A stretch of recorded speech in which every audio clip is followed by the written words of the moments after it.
Imaginez qu'on veut produire de l'aspirine. C'est simple. Sa fabrication consiste à faire une synthèse chimique à partir de l'acide salicylique. La dernière étape de la réaction ressemble à ça. Maintenant, imaginez si on veut produire de l'aspirine mais en grande quantité, c'est-à-dire à l'échelle industrielle. Dans ce cas-là, on va suivre une succession d'étapes schématisées comme suit. C'est ce qu'on appelle un procédé chimique, d'où vient le génie chimique ou le génie des procédés.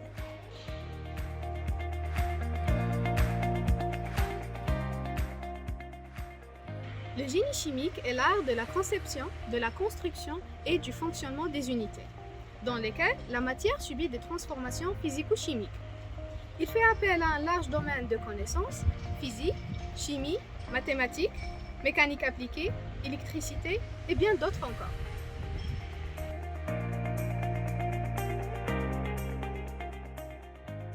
L'ingénieur en génie chimique conçoit, développe, optimise et suit la mise en œuvre de différents procédés industriels afin de transformer la matière en bien utile.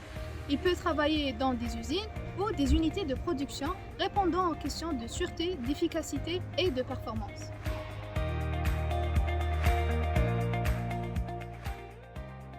Dans un département sérieux et rigoureux, vous aurez 3 années à valider.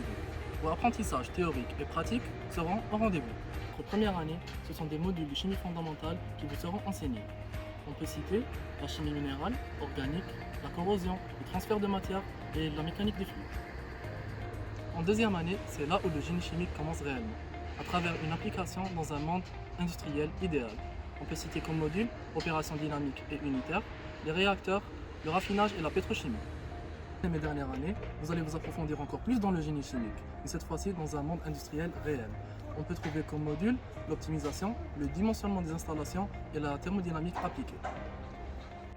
À la fin de votre cursus, vous allez obtenir le double diplôme d'ingénieur d'État et de Master 2.